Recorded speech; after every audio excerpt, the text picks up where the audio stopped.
মাননীয় সদস্য জনাব মোহাম্মদ শাহজাহান ওমর ঝালকাঠিয়া, আপনার সময় 5 মিনিট। কয় মিনিট? 5 মিনিট কি বলবেন? মাননীয় স্পিকার, স্বাধীনতার মাসে আপনার মাধ্যমে সকল জাতিকে রক্তিম শুভেচ্ছা জানাই। এই মার্চ মাস একটু ঐতিহাসিক মাস।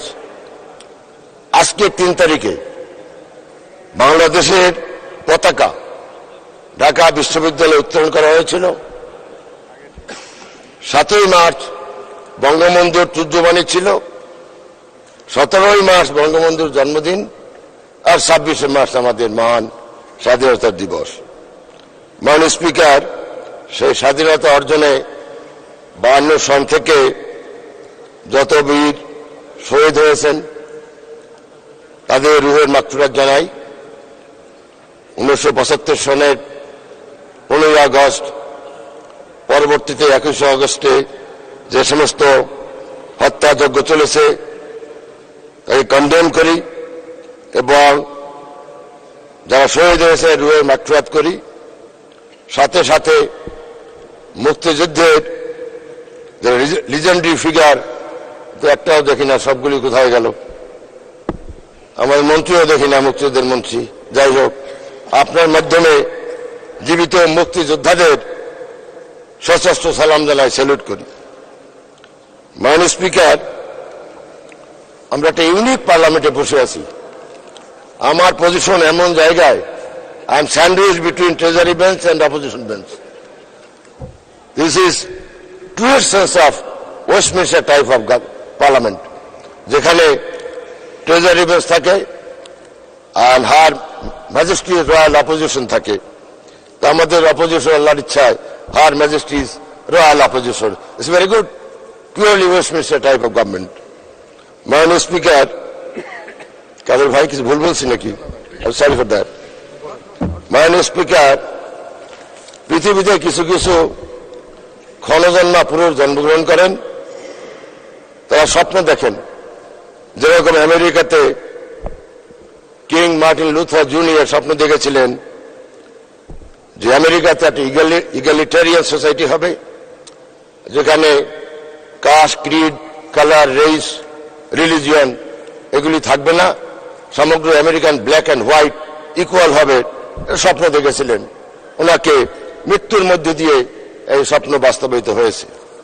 আমাদের দেশেও আমাদের জাতীয় জনক বঙ্গবন্ধু শেখ মুজিবুর রহমান স্বপ্ন দেখেছিলেন প্রথমে বাঙালিদের পাকিস্তানের বৈষম্য থেকে মুক্ত করতে, পরবর্তীকালে that culminated to war of liberation. যাই হোক, এরপরে 75 কোন দল চিরস্থায়ী থাকে না। রাজনীতিতে একটা গ্লোরি আছে মাননীয় স্পিকার, যে সবসময় জিতা এর ভিতরে কোনো গ্লোরি নাই। কখনো জিতবে, কখনো হারবে, আবার জিতবে, আবার হারবে, এই সাইকেলটার মধ্যেই গ্লোরি লাই করে। আমাদের এখানে রাজনৈতিক দল, বিশেষ করে আমার দল 1958 সালে ক্ষমতা হারিয়েছে, 75 সালে হারিয়েছে, আবার 2001 সালে হারিয়েছে। আলটিমেটলি জননেত্রী শেখ হাসিনার নেতৃত্বে আওয়ামী লীগ আবার ঘুরে দাঁড়িয়েছে এবং simultaneously for the 4th consecutive time উনি প্রধানমন্ত্রী হয়েছেন। ওনার দল ক্ষমতায় এসেছে, এই জন্য উনি অবশ্যই কৃতিত্বের দাবিদার। মাননীয় স্পিকার, কোন দেশ এবং জাতি কেবল ন্যাচারাল রিসোর্স, অর্থ সম্পদ থাকলেই উন্নতি লাভ করতে পারে না। এজন্য একটি সর্বদা স্বীকৃত স্টেট পলিসি দরকার।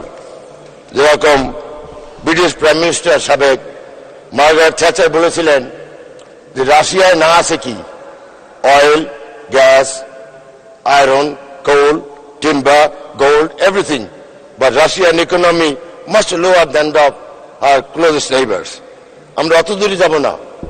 আমাদের পার্শ্ববর্তীদের বার্মা আমাদের সাইজে 5 গুণ, জনসংখ্যা 1/3, তো টোটাল দেওয়া হলো 15 times দেন বাংলাদেশ। তাদের মাথা পিছু আয় 1200, আমাদের মাথাপিছু আয় $2800। This is because of policy. বানমাতে পলিসি নাই,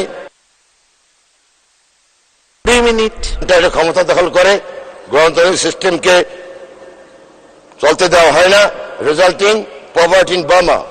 আর আমাদের এই দেশে আমাদের গণতন্ত্র আমাদের মতো, আমাদের গণতন্ত্র ওয়েস্টমিনস্টার ভাবে না যেখানে ফার্স্ট পাস্ট দি পোস্ট সেই জিতে যায়। আমাদের গণতন্ত্র আমেরিকার মতো হবে না যেখানে ইলেকট্রাল কলেজে 273টা ভোট পাইলেই হবে। আমাদের গণতন্ত্র ফ্রান্সের মতো হবে না যেখানে 51% ভোট পেতে হবে। আমাদের গণতন্ত্র নর্থ কোরিয়ার মতো হবে না যার নাম Democratic People's Republic of North Korea, ডেমোক্রেসির ড ওখানে উপস্থিত নাই, একদলীয় শাসন। আমাদের গণতন্ত্র, আমরা যে ধরনের মানুষ, যে ধরনের আমাদের কালচার, কাস্টম, সোসাইটি, শিক্ষা দীক্ষা, সেই অনুসারেই আমাদের গণতন্ত্র প্রযোজ্য।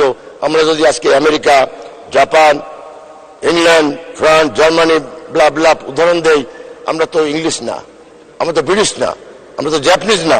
আমাদের গণতন্ত্র আমাদের মধ্যে হইতে হবে। দেখা যাবে এই গণতন্ত্রের প্রক্রিয়া চলমান কিনা। একদিন আমরাই দেখবো ইনশাল্লাহ এই প্রক্রিয়া আস্তে আস্তে আস্তে আমরা হয়তো বা এমন ডেমোক্রেটিক সিস্টেমে আলটিমেট সিস্টেমে পৌঁছে যাব যে সমগ্র পৃথিবী আমাদেরকে ধন্যবাদ জানাবে। মাননীয় স্পিকার,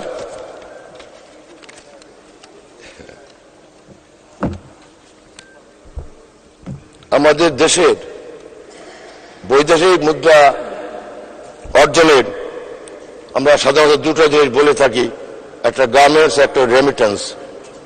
এই রেমিটেন্স যে আসে, আমরা আরো রেমিটেন্স অনেক বাড়াতে পারি যদি আমরা একটু দৃষ্টি দেই।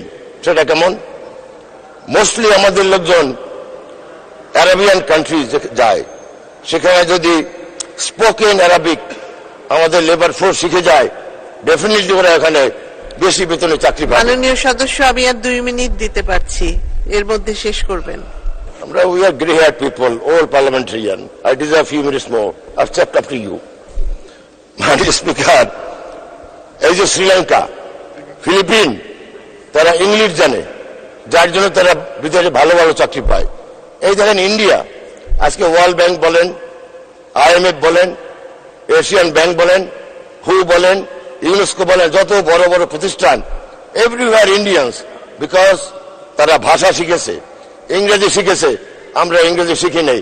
আজকে স্কুল কলেজে ইংলিশের টিচার নিয়োগ দেওয়ার জন্য শিক্ষিত লোক পাওয়া যায় না মাননীয় স্পিকার, যার জন্য ইংলিশ হয় না।